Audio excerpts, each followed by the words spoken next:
A 71-year-old retired police chief walks into his own bathroom to stretch out and watch TV. 20 minutes later, he's dead on the floor of an RV parked outside his house. His girlfriend of nearly 30 years doesn't call 911. She doesn't call his kids. Instead, she puts his body in a cardboard box, straps it shut, and scoots it, inch by inch, over 3 days, across the street into a rented storage unit. He stays there for almost a year. When deputies finally open that box, they're not looking at a heart attack or a fall. They're looking at a murder that took months to carry out, one eye drop at a time.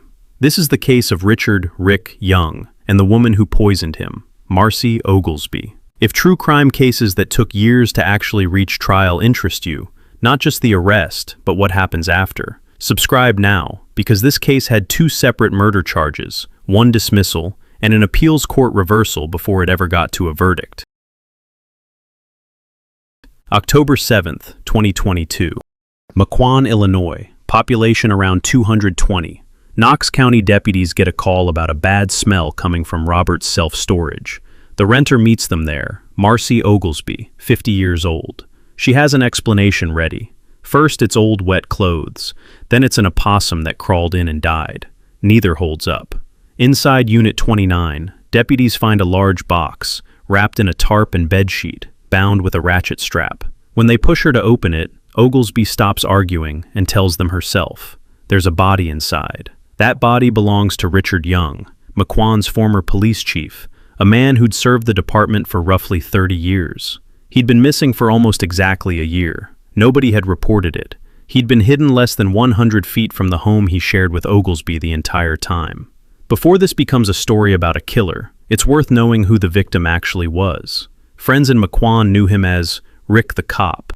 People who spoke about him after his death described a man who showed up for people, regardless of whether they liked him, friend or foe. He'd survived cancer. He was a long-time smoker, and by every account from the people who knew him, he was well-liked in a town small enough that everyone noticed when he disappeared. He and Oglesby had been together for close to 3 decades, an on-again, off-again relationship, according to court testimony. They lived across the street from the storage units, in a house owned by Oglesby's godmother, 79-year-old Karen Dubé. I think some of it is my because I did wreck myself a little bit, and I don't know what that. Here's where the case stops looking like a domestic tragedy and starts looking calculated. Prosecutors laid out a financial motive. Oglesby had convinced Young to hand over control of his bank accounts, telling him they were saving up to buy a home in the country together. Instead, she drained more than $60,000. At the same time, she was in a long-distance online relationship with a man in Nigeria, someone she referred to, in her own words, as a midlife crisis. She later admitted in an interview played at trial that they'd never met in person. They were separated by more than 6,000 miles and communicated only online. By the summer of 2021, according to the prosecution, the math had become a problem. The money was gone. Young was going to notice, and Oglesby needed him not to. That's the summer Karen Dublet says she first started buying eye drops at Oglesby's request, and the summer she says she personally watched Oglesby put them in Young's coffee. I was told that you have some sort of substance on your hands. Can you hold your hands out for me, please? Yeah. I think some of it is my because I did wreck myself a little bit, and I don't know what that is. Can you hold your hand out for me, please? It's pretty dry. Oh yeah, I'm guessing that's my because now I can feel the cut. I was using a big knife to open the box, and I cut myself. I worked in a lab. I know what you're gonna do. Then you had some on the back side of your hand there? Yeah. Just to let you know, everything has audio and video recorded in this room, okay? Yeah. Thank you for telling me that. Young was the only person in the house who drank it. This is the point where most true crime videos jump straight to, and then he died. We're not doing that. The actual investigation into how eye drops become a murder weapon is one of the more interesting forensic threads in this case, and it's coming up. Hit subscribe if you want the full breakdown, not the shortcut version. The active ingredient in most over-the-counter eye drops is tetrahydrozoline. It's designed to shrink blood vessels in the eye. Swallowed repeatedly in large amounts, it does something very different. It suppresses the central nervous system, drops blood pressure, and slows the heart. According to testimony, Oglesby started small, a few drops at a time. Young began complaining his coffee tasted off, bitter, almost metallic. Then, in August 2021, Young caught COVID-19. He never saw a doctor for it, and according to the state's theory, that infection cost him his sense of taste and smell, which meant Oglesby could increase the dose without him noticing. Text messages showed Young telling associates he felt dizzy, nauseous, unsteady. He chalked it up to the virus. By November 1st, 2021, he was dead. Oglesby didn't call for help. In a recorded interview, she claims she waited 3 days before putting his body in a box, time she said she spent still talking to him. Let him bully me, because I'm a doormat. How so? Like, I paid all the bills. The man wouldn't go buy himself shoes or jeans or anything else. I took care of everything while he hoarded money. And, like if we were low on groceries or something, or, I couldn't afford to pay a bill, I was working 10, 12 hours a day. But I'd get up at 4:30 in the morning, go take a shower, go get ready for work, go to work, and come home, and he would have sat there all day long after he retired, He would have just sat there all day long and watched or did whatever. And if I said, hey, I need some help with the bills this time or whatever, he might eventually give it to me, but he would complain the whole time. And, well, what are you doing with your money? I'm supporting the whole household. So, our relationship was always, if I didn't go along with things the way he wanted, he'd make my life miserable. But I loved him, so I put up with it, Did he live there in Maquon with you? Yes, he did. So everything was fine, but when he got COVID, I couldn't get him to go to the doctor. I couldn't get him to agree to, he was like, just give me some medicine, it's a virus, it'll work, it'll write itself out. He was so sick, he was throwing up. For 2 weeks, he couldn't hold anything down, even water. And I would beg him, let me take you to the doctor, and, or stay in bed, and I did the best I could to take care of him. But he was taking so much medicine and stuff, like, he was constipated. So I literally, because I've worked in medicine for 20-some years. I worked in ICU, CCU, I knew what I was doing. I wasn't recklessly, just saying, let me take care of you, When he wouldn't go to the doctor, I was like, okay. So, at one point in time, I literally he had an infection. He couldn't poop. Mm-hmm. And finally I sat down and I said, do you realize I love you? And I'm being tough here, telling you need to go to the hospital and you need to have proper care, because of that. He'd wait till I fell asleep, just completely exhausted from taking care of him. And instead of I put a little bell in there, I gave him options to wake me up.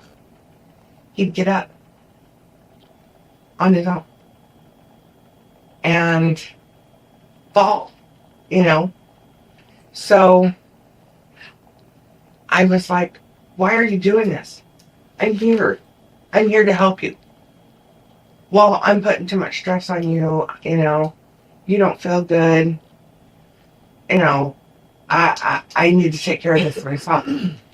Her explanation for hiding the body, rather than reporting the death, centered on a claimed final wish, that Young wanted to be buried on a local Native American burial mound, rather than in a standard cemetery plot, and that she didn't know how to make that happen. So instead, she said, she moved him across the street to the storage unit herself, a little at a time, over several days. That box sat undiscovered for 11 months. This is the part most coverage of this case skipped, and it's a genuinely unusual legal fight. When Oglesby was first arrested in October 2022, she was only charged with concealment of a death, a low-level felony. There was no cause of death yet. The body was too decomposed for standard toxicology. In February 2023, after forensic pathologists confirmed the tetrahydrozoline poisoning, prosecutors added first-degree murder, attempted murder, and aggravated battery with a toxic substance. Then, just 1 month later, a judge threw those new charges out, ruling they'd been filed too late to satisfy Oglesby's right to a speedy trial. She was released from custody. For months, the more serious charges against her simply didn't exist. Prosecutors appealed. In November 2023, the 4th District Appellate Court reversed that decision and reinstated the murder charges. It took almost 3 years total and a second trip through the legal process before this case ever reached a jury, or in this instance, a judge alone. A charge getting dismissed and then reinstated on appeal is rare, and it's the reason this case dragged on for 3 years instead of 1. If you want more cases where the legal process is as much the story as the crime itself, that's exactly the kind of case this channel covers. Subscribe so you don't miss the next one. And he had fallen in the bathroom. And I was like, went in, helped him up. And he's like, I want to go out to the RV. Because he had a big RV at the time. He's like, I want to go out to the RV and just stretch out, and not bug anybody with what I want to watch on TV and anything else. And I was like, well, at least you're not trying to go by yourself, because a couple times he went out there by himself and, crashed, and, he was just so stubborn about everything. And so, I was like, okay, well, we'll go.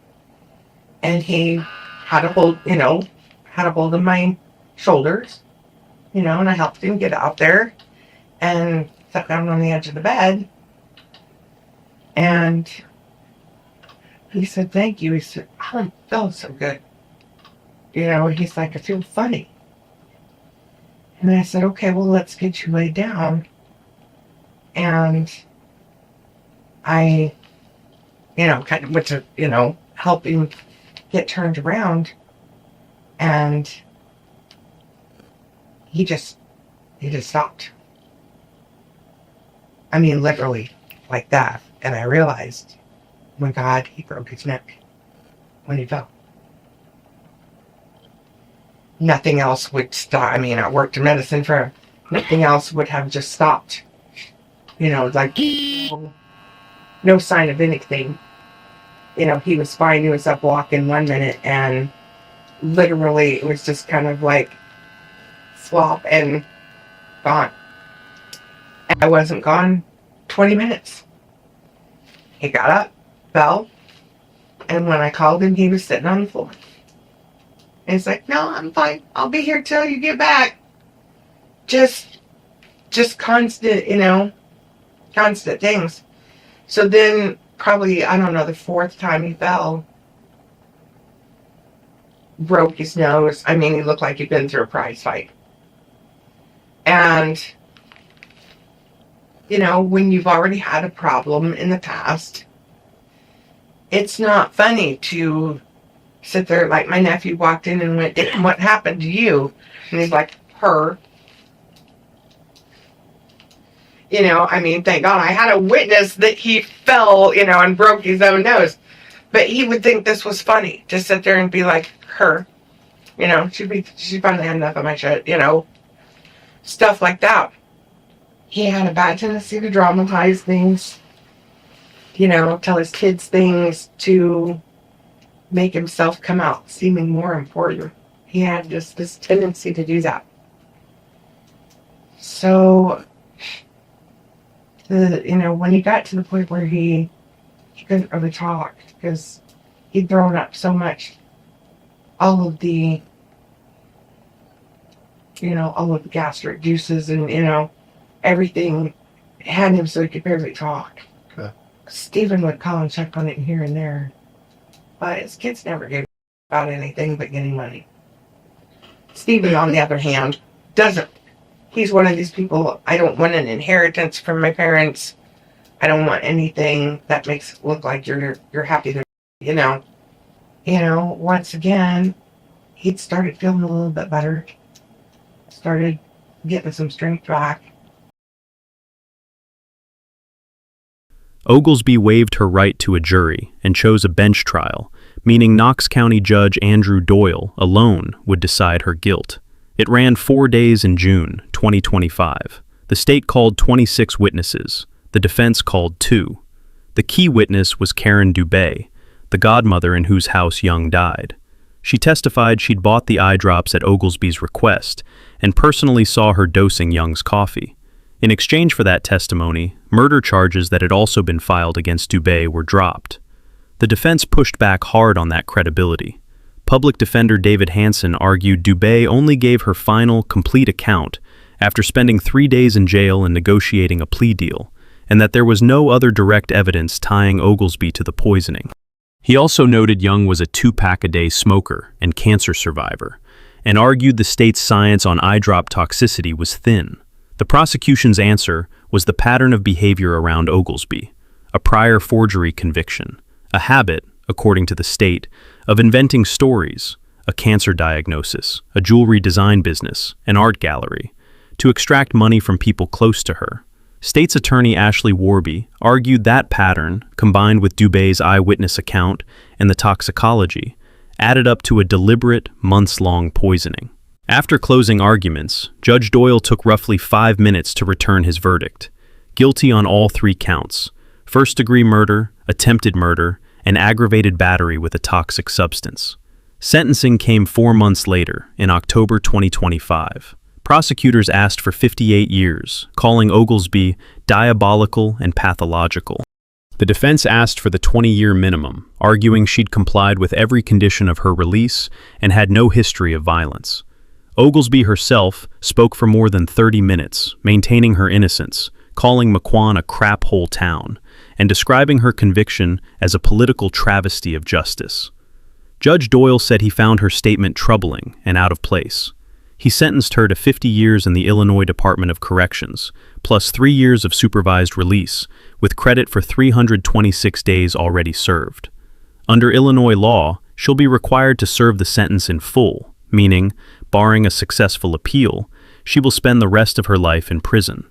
She has since filed for a new trial. That motion is still working through the courts. Richard Young spent 3 decades as the person Maquon called when something went wrong. In the end, the danger was inside his own home, delivered a few drops at a time in his morning coffee, slow enough that by the time anyone noticed, it was already over. It took deputies 1 afternoon to find his body. It took the legal system 3 years to hold someone accountable for it. If you want cases broken down like this, not just the crime, but the investigation, the courtroom fights, and the actual outcome, subscribe and turn on notifications. We follow these cases through to the end, including the parts most channels leave out.